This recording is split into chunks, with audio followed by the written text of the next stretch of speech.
आगरा में कोरोना मरीज मिलने से वहां हड़कंप मच गया है। हड़कंप इसलिए भी है क्योंकि जो युवक कोरोना पॉजिटिव पाया गया है वो हाल ही में लौटा है।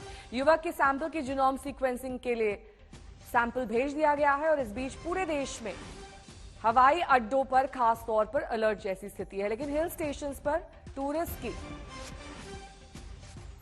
बाढ़ देखी जा सकती है।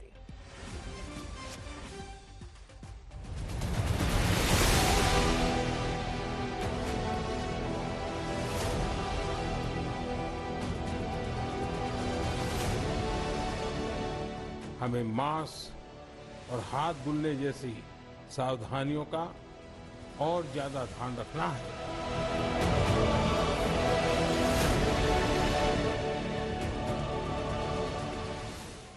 नए साल का जश्न शुरू हो चुका है। हिल स्टेशन पर भारी भीड़ और लेट नाइट पार्टी की तैयारी और उस पर खतरनाक वायरस का साया है। आगरा में कोरोना संक्रमण के केस ने सरकार की चिंता बढ़ा दी है। आगरा में 40 साल के शख्स की आरटीपीसीआर रिपोर्ट पॉजिटिव आई है। युवक करीब 1 महीने बाद चीन से वापस लौटा है। सैंपल जीनोम सीक्वेंसिंग के लिए लखनऊ भेजा गया है। युवक 22 दिसंबर को दिल्ली पहुंचा था और 23 दिसंबर को आगरा। रिपोर्ट पॉजिटिव आते ही रैपिड रिस्पांस टीम युवक के घर पहुंची। कोरोना जांच के लिए परिवार के बाकी लोगों के सैंपल लिए गए। युवक के संपर्क में आने वाले लोगों का भी कोरोना टेस्ट कराया जा रहा है। फिलहाल युवक होम आइसोलेशन में है और उसमें कोरोना का कोई लक्षण देखने को नहीं मिला है। यूपी सरकार कोरोना को लेकर पूरी तरह से अलर्ट पर है। देश में कल से बड़ी मॉक ड्रिल होने जा रही है, जिसमें देश की स्वास्थ्य व्यवस्था का परीक्षण होगा। इसके पहले लखनऊ के अस्पतालों में Covid ward, isolation ward, lab और कंट्रोल रूम तक चुस्त दुरुस्त किए जा रहे हैं। एयरपोर्ट पर विदेशों से आने वाले यात्रियों की रैंडम टेस्टिंग की जा रही है। इस बीच शनिवार को दिल्ली एयरपोर्ट पर 455 यात्रियों का कोरोना टेस्ट किया गया, जिनमें से कई लोगों की रिपोर्ट पॉजिटिव आई है। ये सभी सैंपल जीनोम सीक्वेंसिंग के लिए भेजे गए हैं।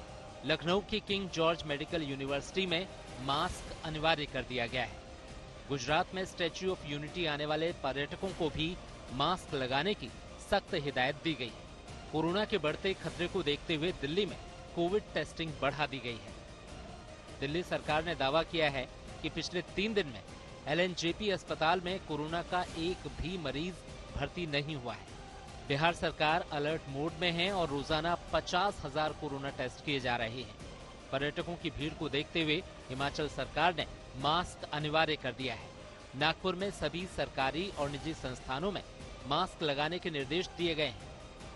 कर्नाटक में आज एक अहम बैठक होने वाली है, जिसके बाद सरकार कोरोना को लेकर नई गाइडलाइंस जारी कर सकती है। देश भर में इस वक्त कोरोना के 3,424 एक्टिव केस हैं। महाराष्ट्र में ये संख्या 148 है। पिछले 24 घंटे में 32 नए पॉजिटिव मरीज सामने आए हैं। लेकिन सरकार की तमाम चेतावनियों के बावजूद लोग मास्क और सोशल डिस्टेंसिंग को गंभीरता से नहीं ले रहे हैं। दिल्ली समेत तमाम शहरों से लापरवाही की तस्वीरें सामने आ रही हैं। आज तक ब्यूरो। समर श्रीवास्तव मेरे सहयोगी इस वक्त तमाम जानकारी के साथ सीधे लखनऊ से जुड़ गए हैं। समर्थ, ये हिस्ट्री और बैकग्राउंड क्या है जो संक्रमित व्यक्ति पाया गया है? नेहा, देखिए, ये केस चौंकाने वाला इसलिए है क्योंकि 1 महीने चाइना में वो व्यक्ति रहा है। 40 वर्षीय व्यक्ति 1 महीने चाइना में रहकर जब यहां पर पहुंचा, क्रिसमस से 2 दिन पहले यानी कि 23 दिसंबर को वो यहां पहुंचा था।